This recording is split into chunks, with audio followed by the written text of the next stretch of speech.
संदग्धाखिलकर्मकं वर्धमानं जिनं नत्वा पश्चिमं तीर्थनायकं बालानां हितबुद्ध्याहं प्रेरितोऽद्य यथागमं करोमि वर्णनं किंचित् कर्मणां हतशर्मणाम्। पंच परमेष्ठी भगवान की जय। संत शिरोमणि आचार्य विद्यासागर जी महाराज की जय। कल जो प्रश्न हुए थे सभी सरल से थे। मैं समझता हूँ रिवाइज करना कोई ज़रूरी नहीं। एक आध दो चीज़ कड़ी थी ज़रा। अनुजीवी गुण वो हैं जो जीव के स्वभावभूत हैं, जिनसे जीवत्व सुरक्षित रहता है। प्रतिजीवी गुण वो हैं जो जीव में अभाव रूप से रहते हैं। घातिया कर्म वो हैं जो ज्ञान, दर्शन, सुख और शक्ति इन चार मूल गुणों का घात करते हैं। अघातिया कर्म वो हैं जो प्रतिजीवी गुणों का घात करते हैं। कल ये चर्चा अच्छी तरह हो गई थी। कल ज्ञानावरणी, दर्शनावरणी कर्म के जो भेद थे उनकी भी बात हो गई थी। ज्ञानावरणी कर्म के भेद 5, दर्शनावरणी कर्म के भेद 9। अब आज आगे चलते हैं वेदनी कर्म के लिए। वेदनी कर्म प्रश्न नंबर 35 से शुरू करेंगे। कल एक दो परिभाषाएं कड़ी थी जिन्हें आज कई शिवरार्थियों ने हमसे दिन में पूछा। चक्षु दर्शन क्या होता है? चक्षु इंद्री से होने वाले ज्ञान से पहले जो सामान्य अवलोकन होता है वह चक्षु दर्शन है। और चक्षु इंद्री के अलावा अन्य 4 इंद्रियां और मन के द्वारा होने वाले ज्ञान से पहले जो दर्शन होता है वह अचक्षु दर्शन कहलाता है। केवल दर्शन और केवल ज्ञान एक साथ होते हैं, ये पहले और पीछे नहीं होते। बाकी चर्चाएं कल हो गई थी। अब आज प्रश्न नंबर 35 से चलते हैं। मुझे उम्मीद है आप लोग किताब घर से देख के आए होंगे। परिभाषाएं सब सरल हैं। चलते हैं। वेदनी कर्म किसे कहते हैं और उसके कितने भेद हैं? जिसके उदय से आत्मा के अव्ययवाद गुण का घात होता है अथवा जिसके उदय से जीव सुख दुख का वेदन करता है उसे वेदनी कर्म कहते हैं। इसके 2 भेद हैं, साता वेदनी और असाता वेदनी। थोड़ा समझते हैं। साता वेदनी कर्म का काम है सुख देने वाली और दुख देने वाली सामग्री का मिलाना और सुख दुख का अनुभव कराना। लेकिन मोहनी कर्म का काम है सुखी और दुखी होना। अच्छी तरह समझेंगे।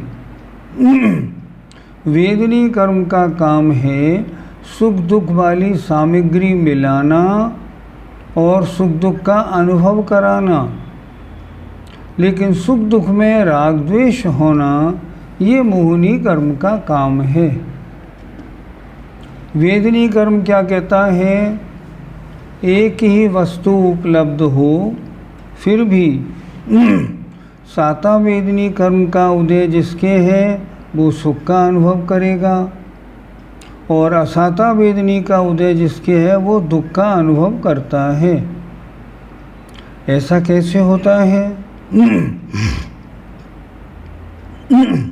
घर में पिताजी हैं 85 वर्ष के और बीमार हैं। 2 बेटे उनकी सेवा में लगे रहते हैं। लेकिन जिस बेटे के साता वेदनी का उदय है वो तो ये सोचता है बड़े भाग्य से पिताजी की सेवा का मौका मिला है, मैं खूब अच्छी तरह सेवा करूं। और जिसके असाता वेदनी का उदय है वो सेवा तो करता है पर अपने को दुखी अनुभव करता है। क्यों? क्योंकि उसके असाता वेदनी का उदय है। वो सोचता है 2 बरस तो हो गए इनकी सेवा करते करते, ये जाएं तो पीछा छूटे। ये असाता वेदनी का काम। असाता वेदनी जीव की मेंटलिटी चेंज करता है सुख और दुख रूप अनुभवन करने की। लेकिन सुखी दुखीपना मोहनी कर्म के उदय से होता है। आगे देखिए, साता वेदनी किसे कहते हैं?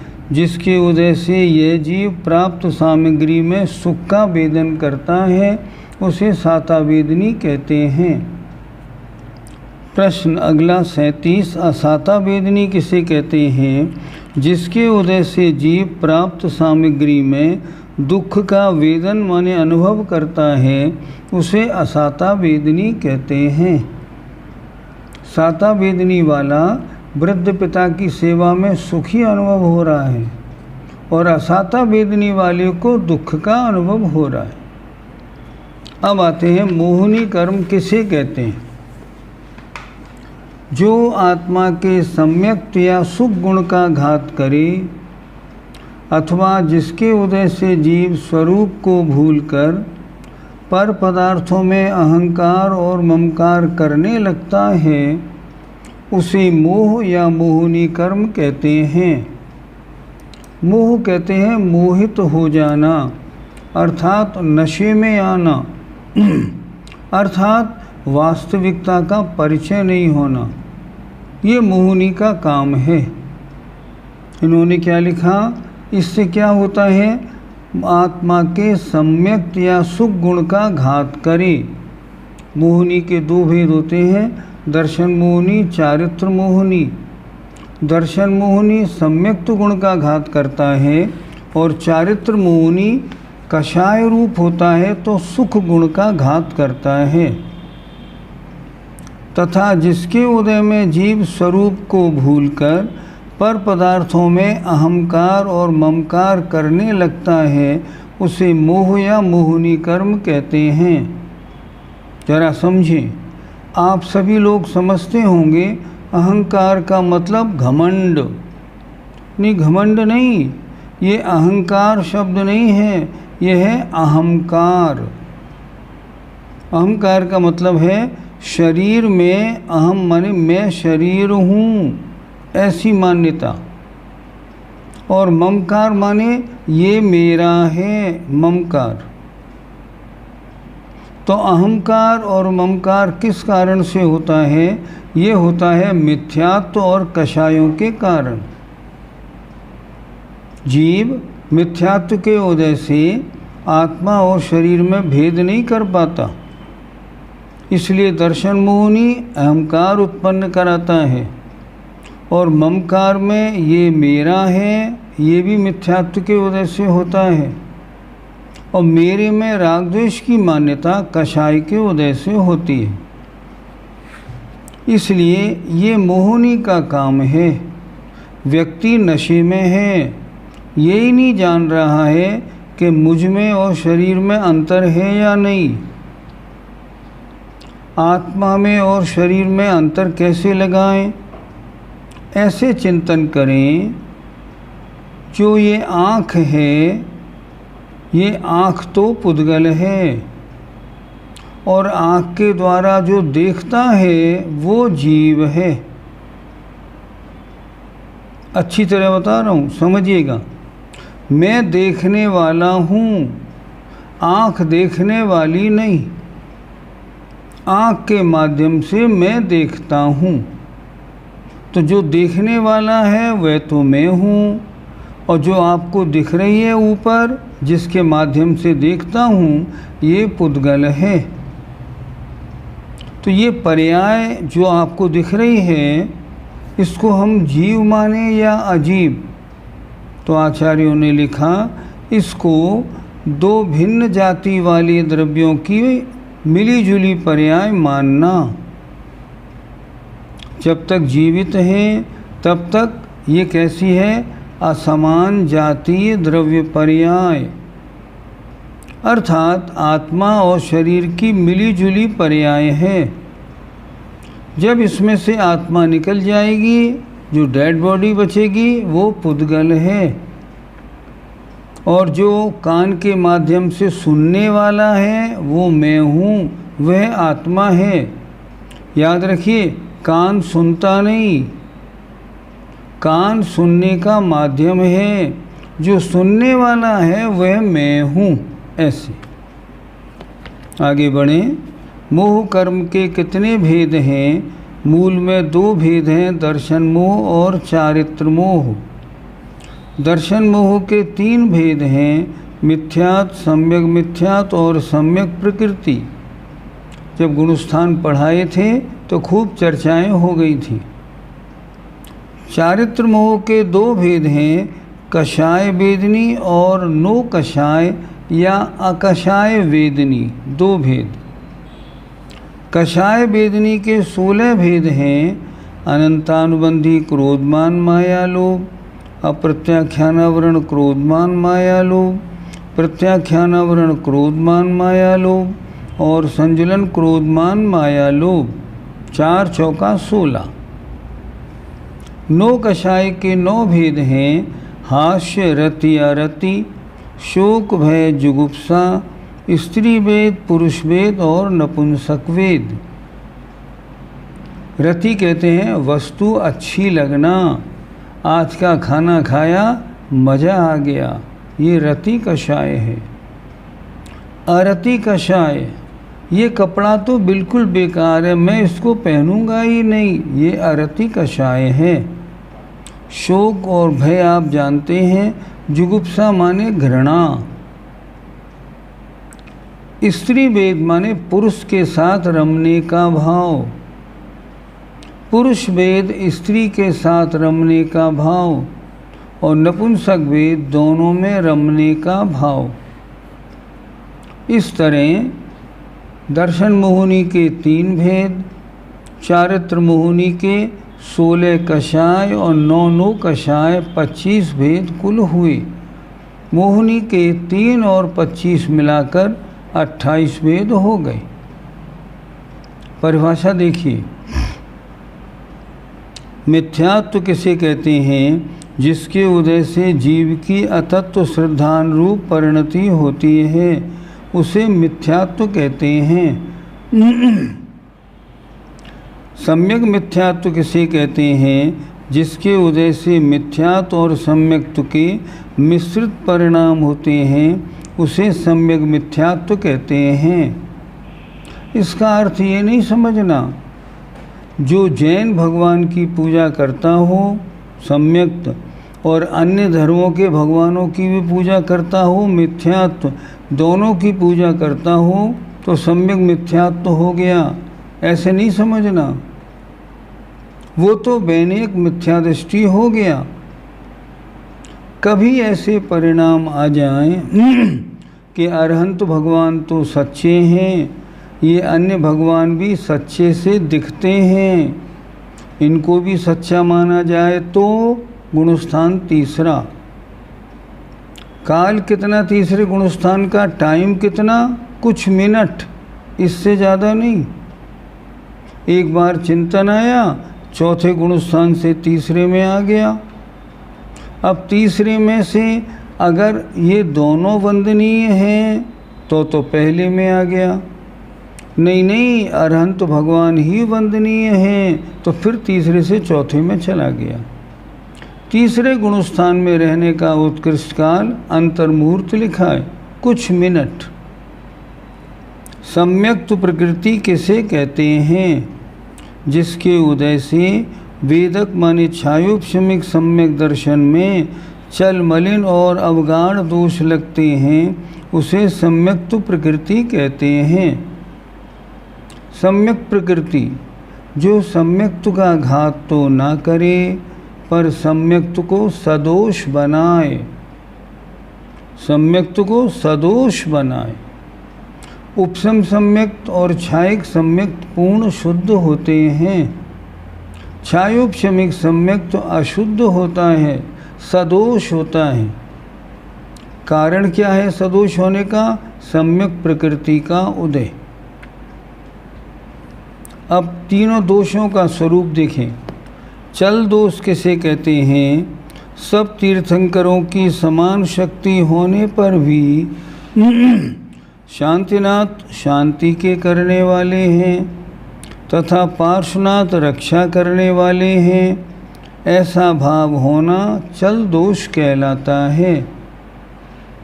घर में कोई बीमार है पिताजी, बच्चे से कहा माने बेटा आज जरा भगवान शांतिनाथ की पूजा कर लेना। नहीं माँ पार्श्वनाथ भगवान की कर लूँ? नहीं नहीं, शांतिनाथ भगवान की करना। अगर ऐसा विचार है तो वह चल नाम का दोष है। क्यों? सारे भगवान तो एक से होते। और अगर ऐसा विचार बन जाए शांतिनाथ ही शांति करते हैं तो गुणस्थान पहला, मिथ्यात्व। आजकल जो चल रहा है ना शनिचर से लड़ने का काम तो मुंसुब्रतनाथ भगवान का है, ये धारणा बिल्कुल गलत। और इस धारणा के मानने वाले जैनियों में हजारों लाखों हो गए।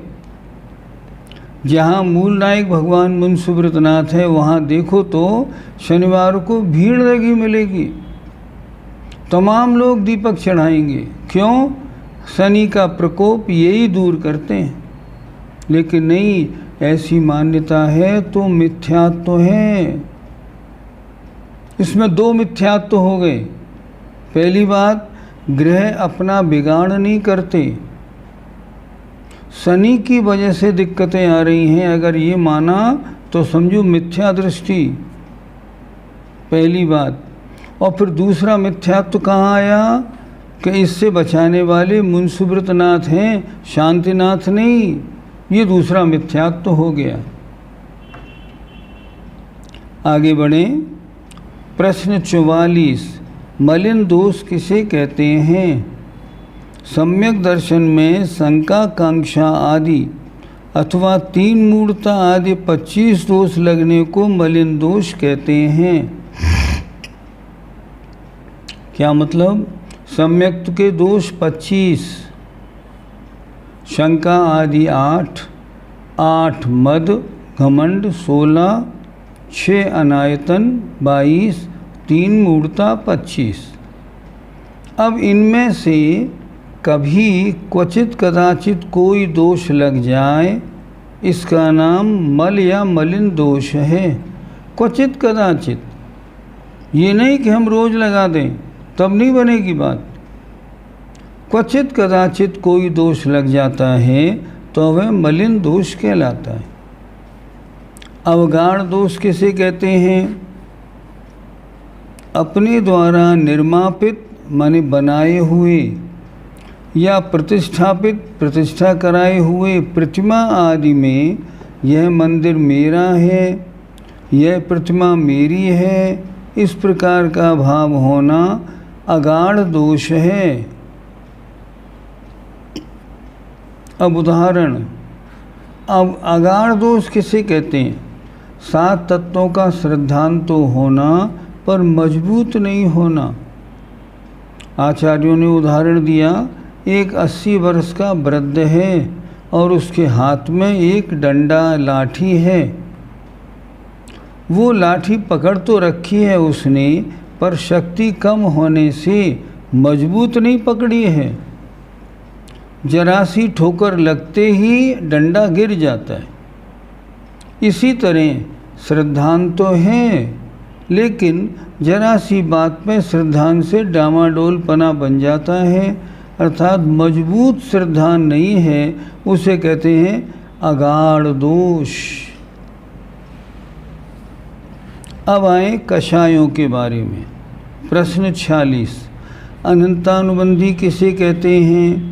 जो कषाय सम्यक्त को घातती है अथवा अनंत मिथ्यात्व के साथ जिसका अनुबंध माने संबंध हो उसे अनंतानुबंधी कहते हैं। इसके क्रोध मान माया और लोभ के भेद से 4 भेद हैं। थोड़ा करेक्शन कर लें परिभाषा में। जो कषाय सम्यक्त और चारित्र को घातती है, ठीक कर लीजिए अपनी अपनी किताब, अपनी अपनी किताब को ठीक कर लीजिए। जो कषाय सम्यक्त और चारित्र को घातती है अथवा अनंत मिथ्यात्व के साथ जिसका अनुबंध माने संबंध हो उसे अनंतानुबंधी कहते हैं। इसके क्रोध मान माया और लोभ के भेद से 4 भेद हैं। अनंतानुबंधी कषाय की पहचान कैसे करें?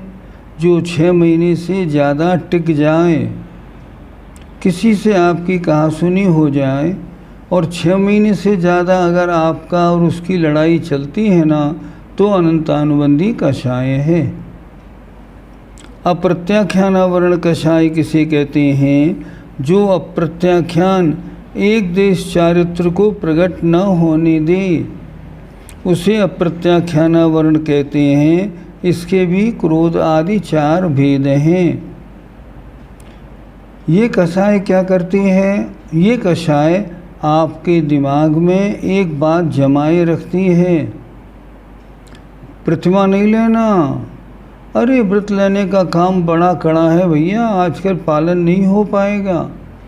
ये किसका काम? अप्रत्याख्यानावरण कषाय का। अप्रत्याख्यानावरण कषाय क्या लिखा देखो? एक देश चारित्र को प्रकट न होने दे।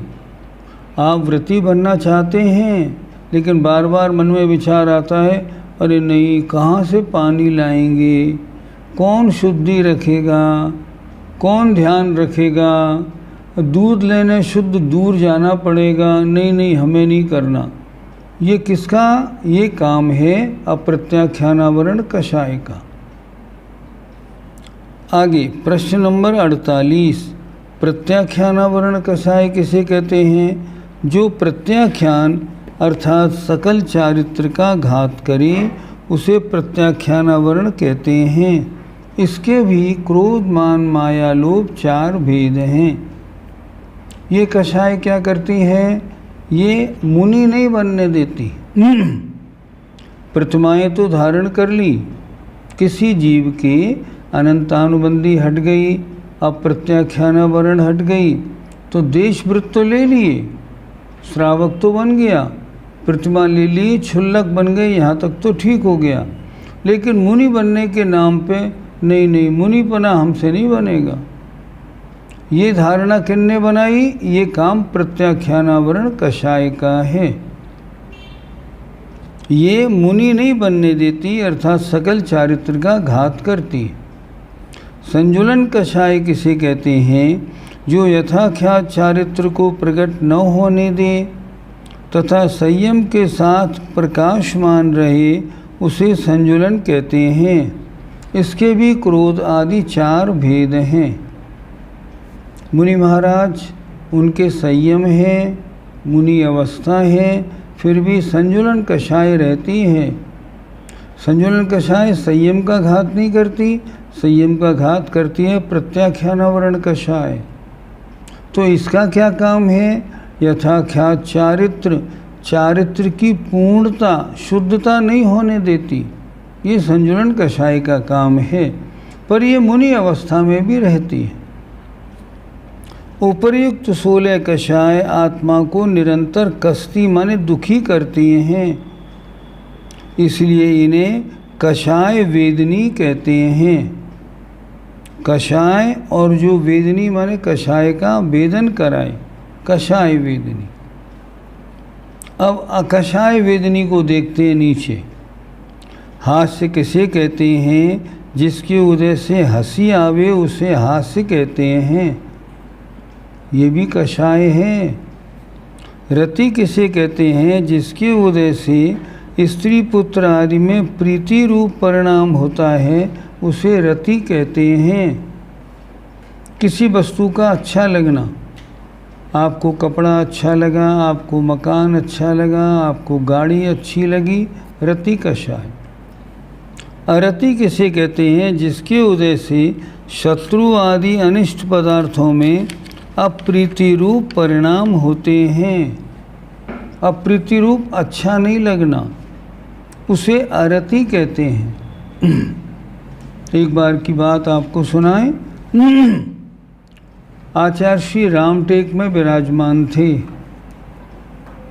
हम दर्शन करने गए, आचार्य श्री को नमोस्तु करके बैठे।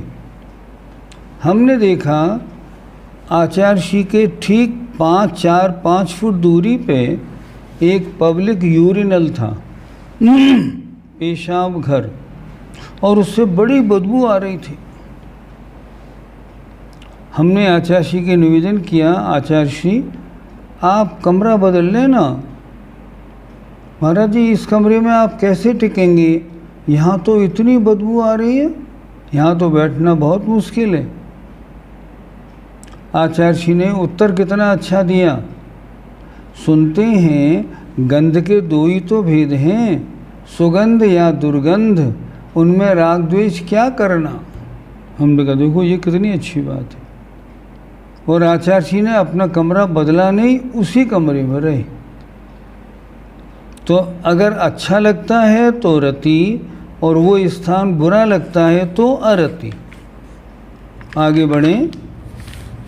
प्रश्न नंबर 53, शोक किसे कहते हैं?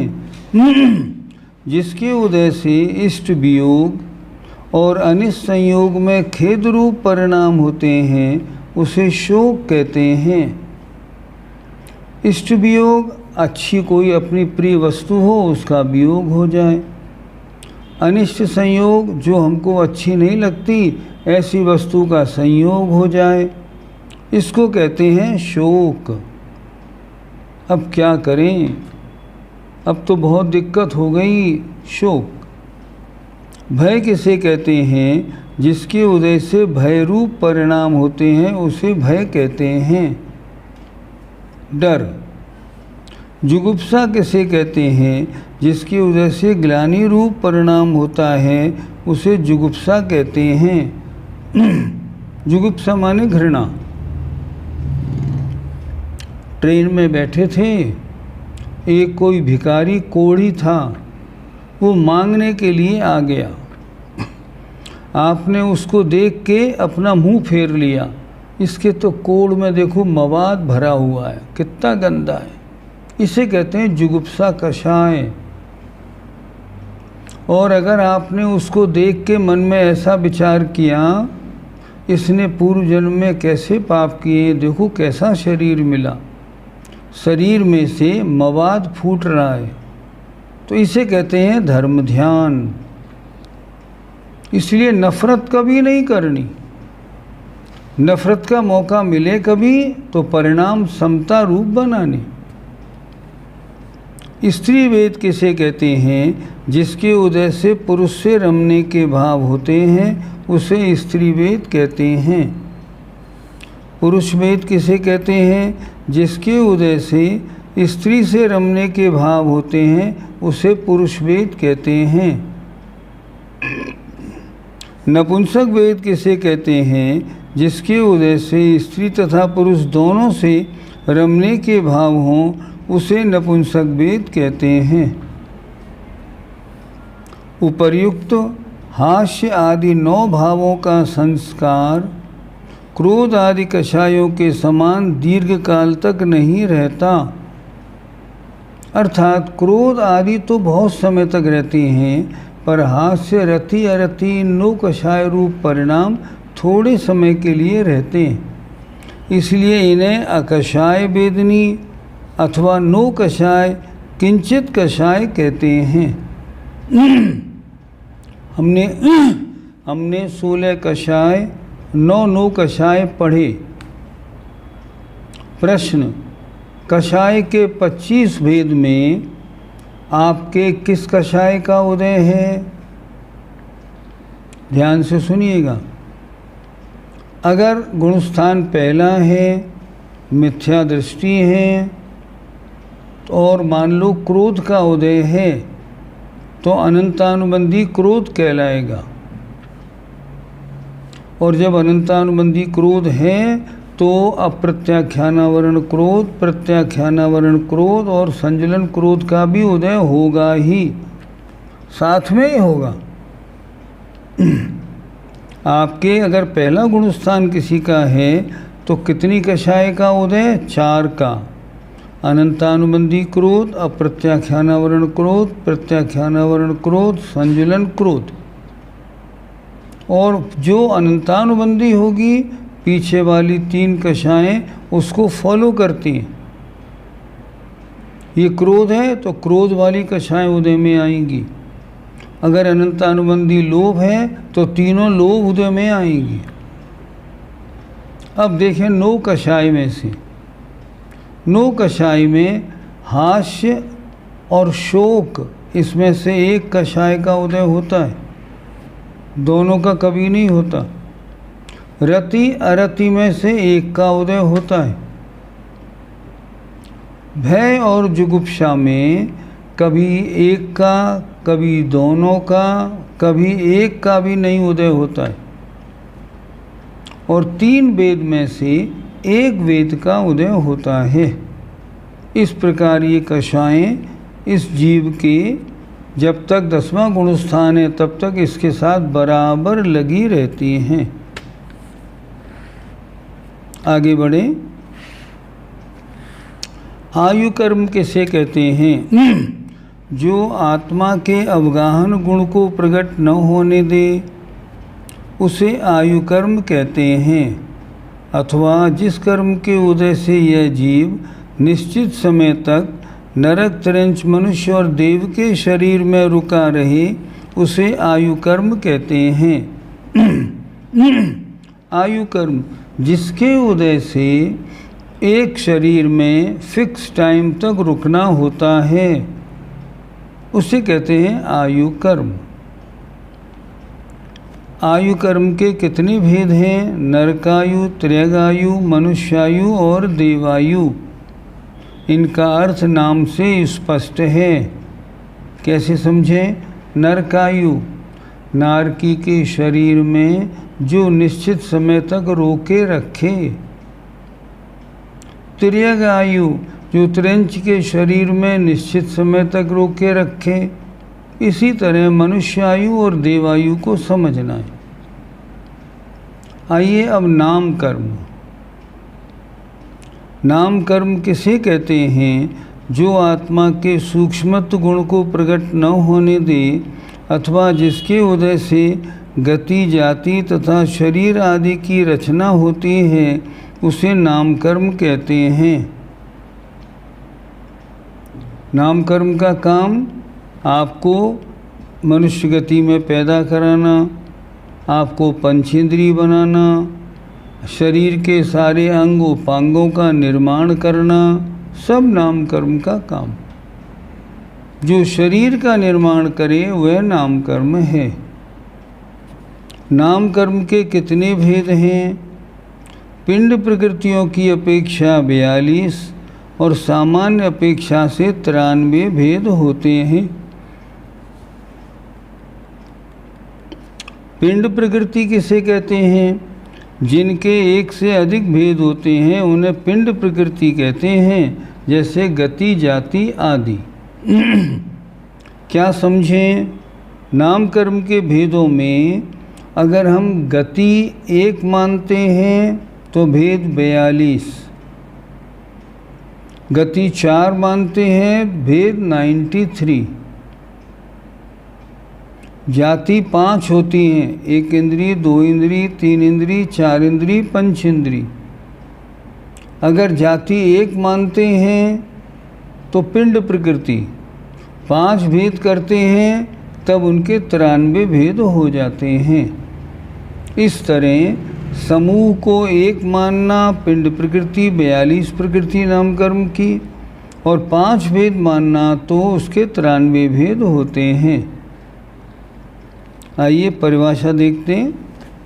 गति नाम कर्म किसे कहते हैं? जिस कर्म के उदय से जीव की नरक, त्रंच, मनुष्य और देव रूप अवस्था हो। उसे गति नाम कर्म कहते हैं।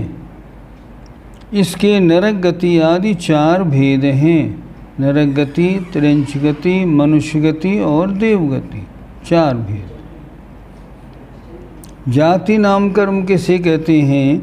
जिसके उदय से इस जीव का 1 इंद्रिय, 2 इंद्रिय, 3 इंद्रिय, चतुरिंद्रिय और पंचेंद्रियों में जन्म हो, वो उसे जाति नाम कर्म कहते हैं। इसके 1 इंद्रिय आदि 5 भेद हैं। गति हमारी मनुष्य गति, इंद्रिय जाति हमारी पंचेंद्रिय जाति, ऐसे। शरीर नाम कर्म किसे कहते हैं? जिसके उदय से औदारिक, वैक्रियक, आहारक, तेजस और कार्मण इन 5 शरीरों की रचना होती है, उसे शरीर नाम कर्म कहते हैं। इसके औदारिक, शरीर नाम कर्म आदि 5 भेद हैं। औदारिक शरीर नाम कर्म अर्थात जो हमारे औदारिक शरीर को बनाए।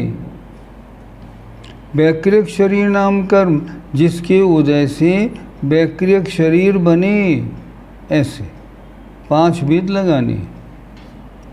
अंगोपांग नाम कर्म किसे कहते हैं?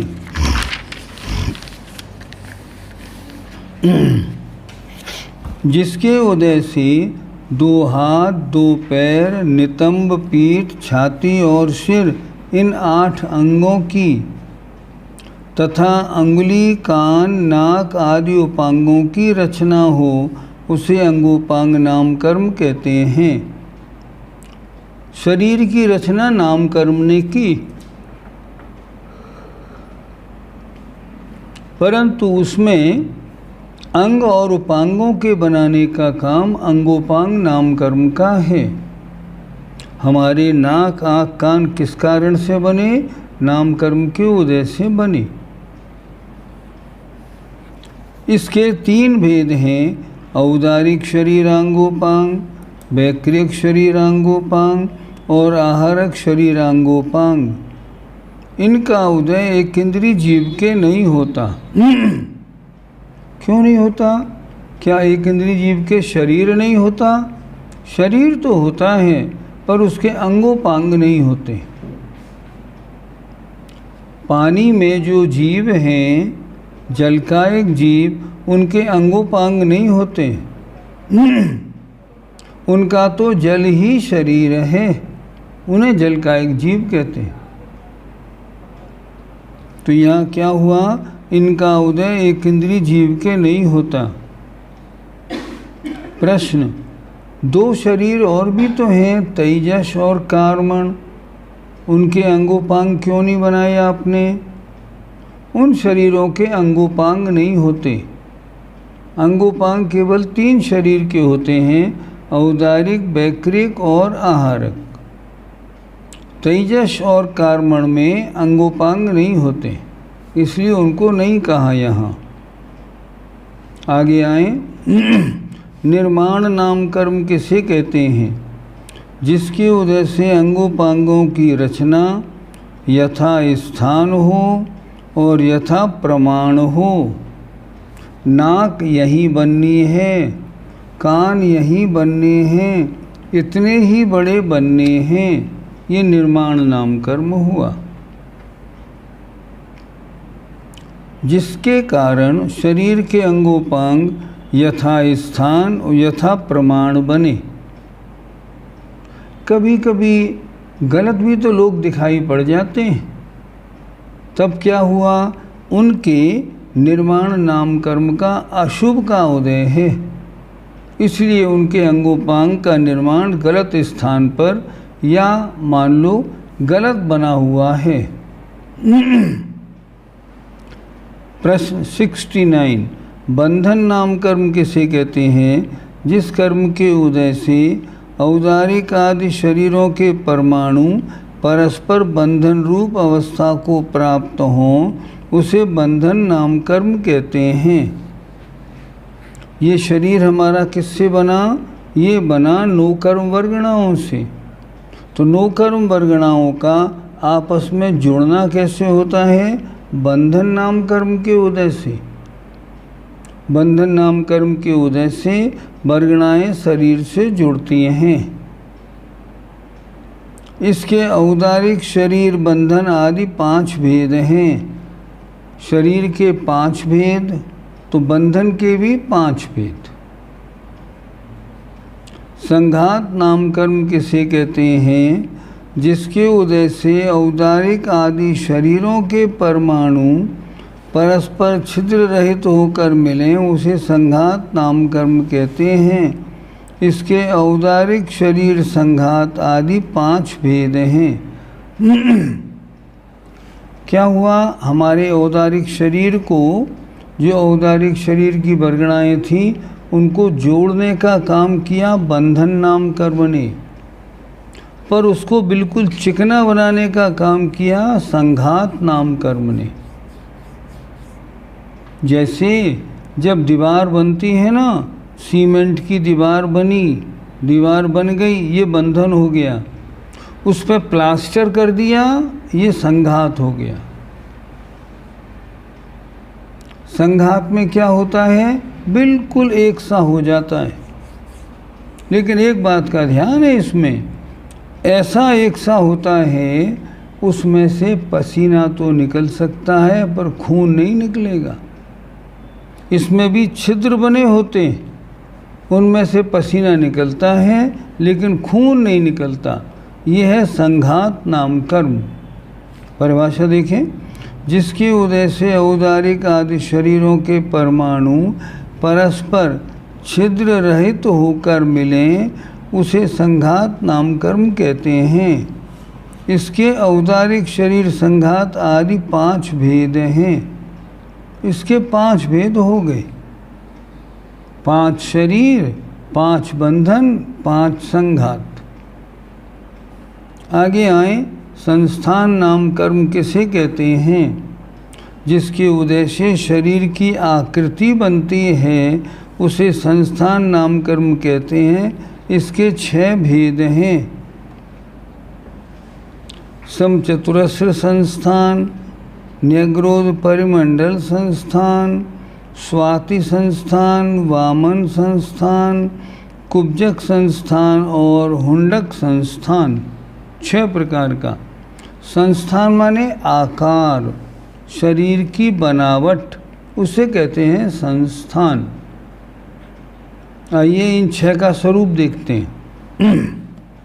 समचतुरस संस्थान किसे कहते हैं? जिसके उदय से शरीर सुंदर और सुडौल होता है, उसे समचतुरस्र संस्थान कहते हैं। आँख नाक सब बहुत सुंदर होना समचतुरस्र संस्थान है। प्रश्न 73, न्यग्रोध परिमंडल संस्थान किसे कहते हैं?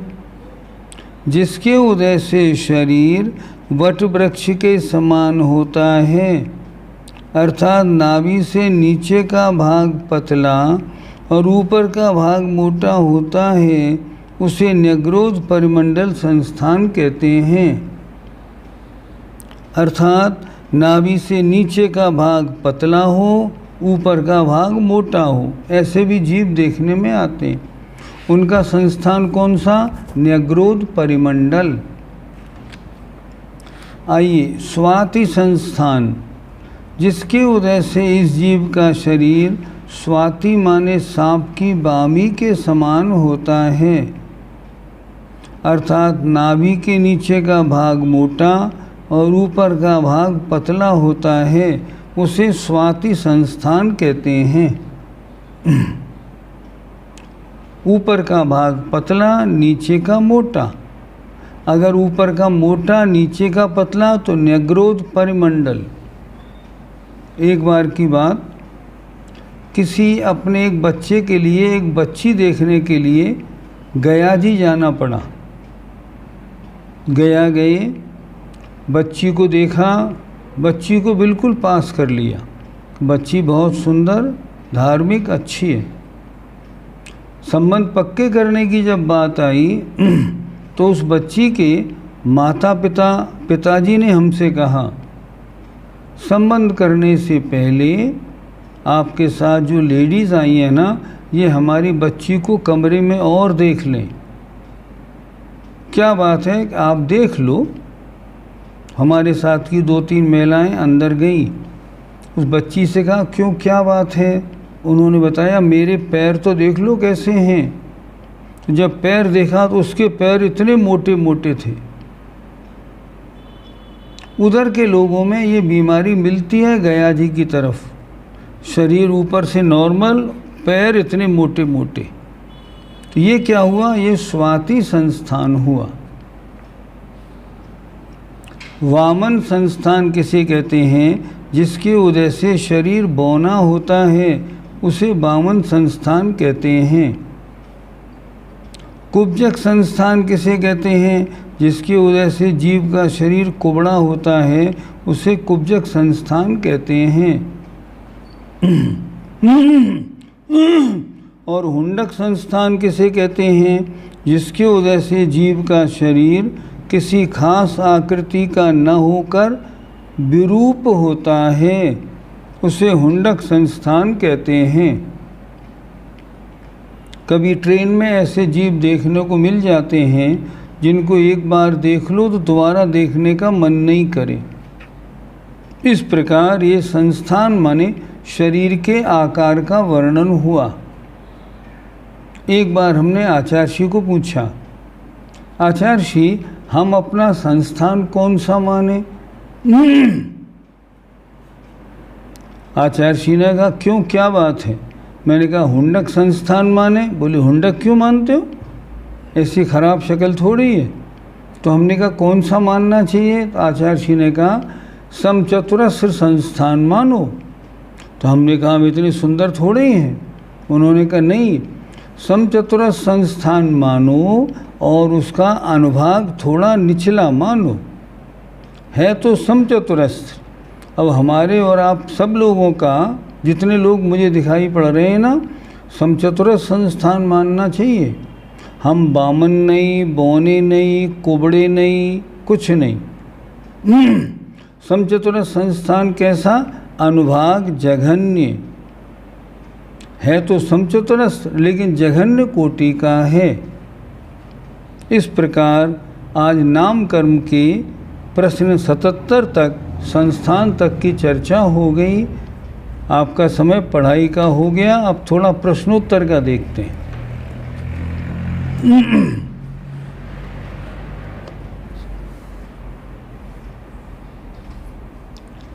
एक उदासीन व प्रेरक निमित्त भी पढ़ने में आया है। वह क्या है?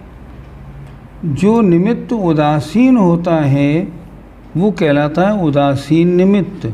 जैसे धर्म द्रव्य, चलने में सहायता करने वाला, लेकिन उदासीन है। आप चलेंगे तो मदद करेगा, नहीं तो नहीं।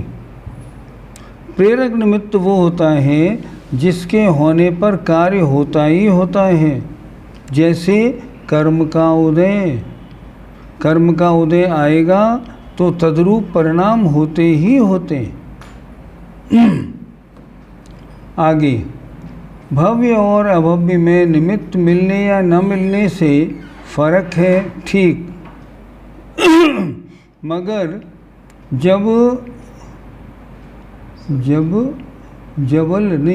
जब सब जीव शक्ति अपेक्षा से समान हैं, तो अभव्य और दूर दूर भव्य में फर्क कैसा होता है? नहीं, शक्ति की अपेक्षा से तो ये भी समान है, पर व्यक्ति की अपेक्षा में इनमें गड़बड़ी है। अभव्य में, दूरांदूर भव्य में शक्ति तो है, पर व्यक्ति नहीं हो पाएगी, ये इनमें अंतर है। सारे जीव गुण की अपेक्षा सब एक से हैं, उनमें कोई अंतर नहीं। आगे,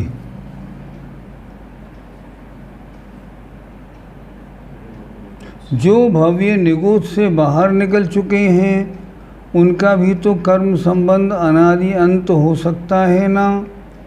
जो भव्य निगूढ़ से बाहर निकल चुके हैं, उनका कर्म संबंध बिल्कुल हो सकता है, अनादिकाल से है और अंत सहित हो सकता है।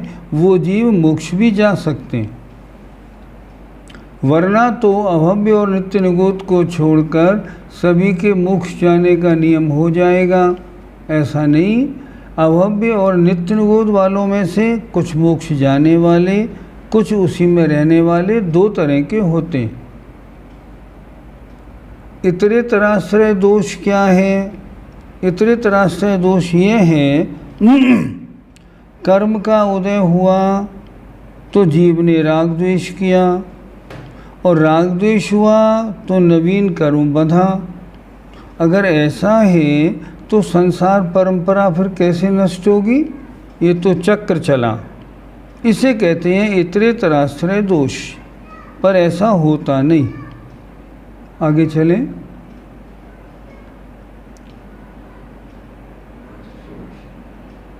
क्या लिखा?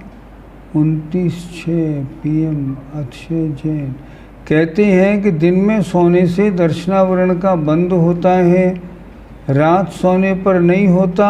हाँ, नहीं होता। दिन जगने के लिए बनाया है, रात सोने के लिए बनाई है। अगर दिन में सोएंगे तो दर्शनावरणी कर्म का बंद होगा। अचक्षु दर्शनावरण में 4 इंद्रियां एक साथ ली, इसका कोई विशेष कारण है क्या? नहीं, कोई ऐसी खास बात नहीं। आगे, दर्शन तो बहुत सूक्ष्म विषय है, यह अपने पकड़ में कैसे आएगा? बिल्कुल आएगा। देखिए, बड़ी सरल बात। आपके पास, हाथ में सबके पास मोबाइल है। अब आपको कोई एक चीज़ देखनी हो तो आप पहले उसमें दबाते हैं। आपने हाथ लगाया तो क्या हुआ? उसमें 1-2 सेकंड तक गोल चक्कर चलता है। कोशिश हुई और जब तक वस्तु का ज्ञान नहीं हुआ तब तक दर्शन, ज्ञान हुआ तो ज्ञान।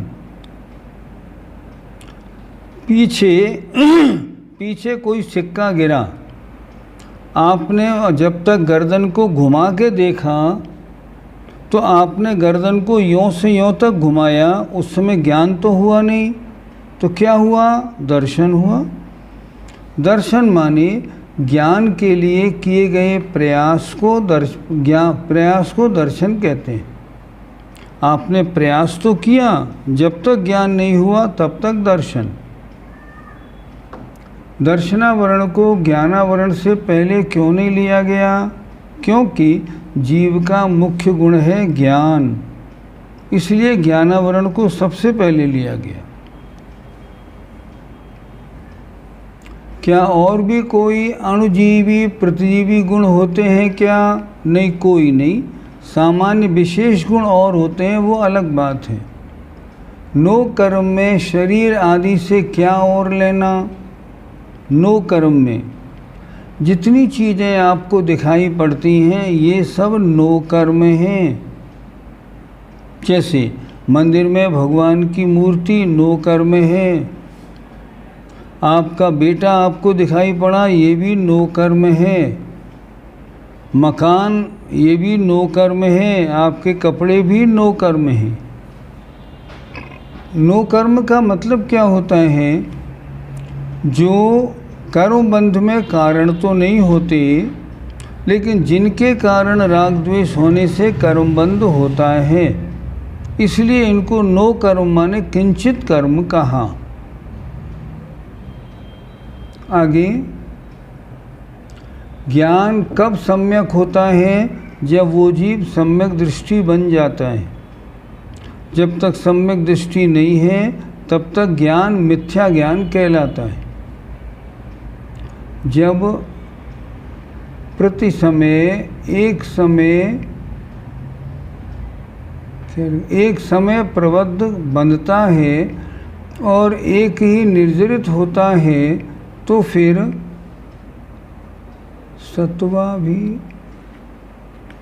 सत्व भी एक ही होगा, लेकिन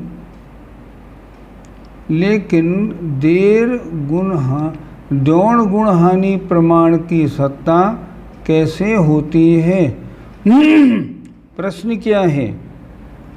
जीव एक समय प्रबद्ध प्रमाण कर्मों को प्रसमय बांधता है एक समय प्रबद्ध प्रमाण कर्मों को निर्जरित करता है, तो आत्मा के साथ स्टॉक में कितने रहते हैं? आचार्यों ने लिखा, द्योण गुण हानि से गुणित समय प्रबद्ध प्रमाण आत्मा के साथ हमेशा स्टॉक में रहते हैं।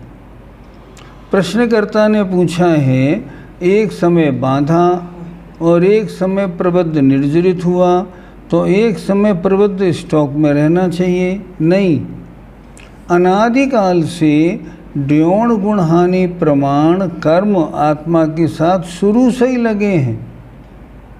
मान लो 1000 परमाणु लगे, अब 5 आए और 5 गए तो 1000 बराबर रहेंगे। उसी तरह द्योण गुण हानि से गुणित समय प्रबद्ध प्रमाण कर्म आत्मा के साथ हमेशा रहते हैं, इसलिए वो क्रिया होने पे भी उतने शेष रह जाते हैं। पहले से एक बार पीढ़ी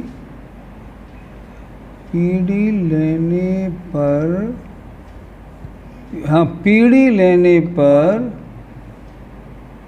क्या लिखा? पढ़ लेने पर अच्छे से समझ में आता है। अच्छा, ये लिखा है इन्होंने। पहले एक बार हम पढ़ के आए तो अच्छे से समझ में आता है, इसलिए तो हमने कल बोला था घर से एक बार पढ़ के आइए, और आज फिर आपसे कह रहे हैं कि जो कर्मों की परिभाषा शेष रह गई हैं घर से पढ़ के आएँ, आपका समय भी कम लगेगा और दोबारा पढ़ने में समझ में भी अच्छा आ जाएगा। निद्रादि दर्शनावरण कर्म से कैसे बचें? नहीं बच सकते। ये तो 12वें गुणस्थान तक पीछे लगा रहता है, इससे बचने का काम नहीं। वेदनी कर्म को पहले क्यों लिया घातिया के साथ? शास्त्रों में हो कर्मों का क्रम रखा है, उसकी क्या विवक्षा है? बिल्कुल ठीक। वेदनी कर्म को मोहिनी से पहले रखा, इसका कारण क्या है कि मोहिनी के उदय होने पर वेदनी कार्यकारी होता है, इसलिए वेदनी को मोहिनी की गोद में रखा। अगर मोहिनी कर्म नहीं हो तो वेदनी कर्म सुख दुख देने में कारण नहीं होता, इसलिए रखा। दूसरी बात, अंतराय कर्म को अंत में क्यों रखा? इसलिए रखा, अंतराय कर्म कभी किसी जीव के सर्वघाती रूप उदय में नहीं होता, ये देशघाती रूप ही उदय में आता है। इसका क्षयोपशम हर जीव के होता है, इसलिए इसको अंत में रखा। क्या क्षयोपशमिक सम्यक तीर्थंकर प्रकृति का बंध वाला जीव देवगति जाते हैं, तो क्या वो जीव मरण समय मिथ्यात्व का टच करते हैं क्या, जैसे नरक जाने वाला जीव करता है? नहीं, विषय स्पष्ट नहीं हुआ। आपने इसमें ये लिखा कि क्षयोपशमिक सम्यक दृष्टि जीव अगर सम्यक्त सहित देवगति में जाए तो क्या मिथ्यात्व का स्पर्श करेगा या नहीं? नहीं, वहाँ नहीं करेगा। शास्त्रों में ऐसा लिखा मिलता है, जो जीव सम्यक्त सहित देवगति जाते हैं वो देव पर्याय में उनका सम्यक्त नष्ट नहीं होता, वो सम्यक दृष्टि ही बने रहते हैं। क्या साता असाता में स्वयं के परिणाम मुख्य माने?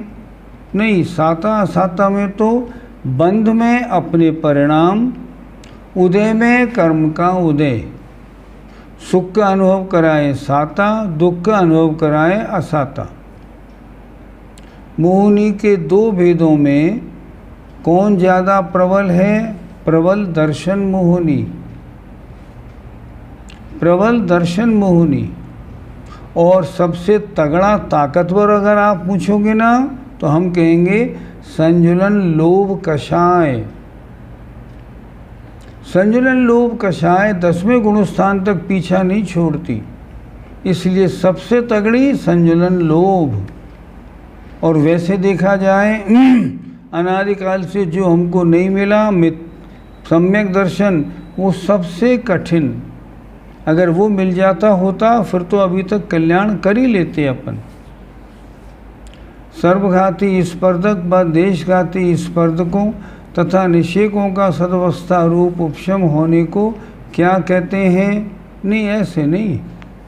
सर्वघाती स्पर्धक और देशघाती स्पर्धक और निषेकों का सदवस्था रूप उपशम होने को क्या कहते हैं? उपशम को सदवस्था रूप उपशम कहते हैं। क्षय उपशम में दो चीज़ें होती हैं, एक उदयाभावी क्षय और सदवस्था रूप उपशम, और देशघाती का उदय। आपकी परिभाषा अधूरी है। मोहिनी कर्म तो सम्यक और चारित्र का घात करता है। फिर इष्टोपदेश में मोहेन समृतम ज्ञानम क्यों कहा? ठीक कहा। दर्शन मोहिनी और चारित्र मोहिनी ने ही तो हमारा ज्ञान ढका हुआ है। उधर अनंतानुबंधी घात कर रही है, इधर मिथ्यात्व घात कर रहा है। इसलिए मोह से ढका हुआ ज्ञान। 8 कर्म के नाश होने पर आत्मा में 8 गुण प्रकट होते हैं, मगर आत्मा में तो अनंत गुण हैं, तो बाकी के गुण कौन से कर्म के नाश पर होते हैं? कर्म के नाश से नहीं होते, इन कर्मों के नाश होने पर उत्पन्न हो जाते हैं। और बहुत से गुण ऐसे हैं जो स्वभाव से ही रहते हैं, अस्तित्व, वस्तित्व, प्रमेयत्व आदि। और आगे है क्या इसमें? और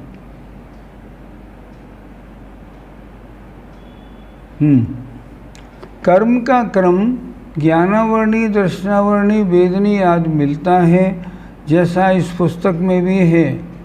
वेदनी कर्म पहले लेने का कारण हम बता चुके आपको पहले। अरहंत अवस्था में वेदनी कर्म का क्षय नहीं हुआ, बल्कि असाता का भी उदय कहा। कहते हैं सिर्फ उपचार से है। मेरा प्रश्न है, अरहंत अवस्था में चारों घातिया कर्मों का क्षय और वेदनी का क्षय क्यों नहीं माना? घातिया कर्मों का क्षय तो 4 घातिया कर्मों के नाश से हो गया, और वेदनी कर्म का अभी क्षय नहीं हुआ। जब नहीं हुआ तो वेदनी कर्म का अभी मौजूदगी है। अघातिया कर्मों का जब नाश होगा तब वेदनी जाएगा। कषाय वेदनी क्यों कहा? कषाय मोहिनी भी तो कह सकते हैं। नहीं, मोहिनी के 2 भेद, एक कषाय और एक मिथ्यात्व। इसलिए कषाय मोहिनी नहीं, कषाय वेदनी, जो कषायों का अनुभव कराए। आपका समय पूरा हो गया, प्रश्न भी आपके बहुत हो गए। कल कृपया शेष कर्मों को पढ़ के आइए, और आज जो पढ़ाए हैं इनको भी याद कर लीजिए, जीवन भर काम में आने वाले हैं। जय जिनेंद्र, जय जिनेंद्र। चलो।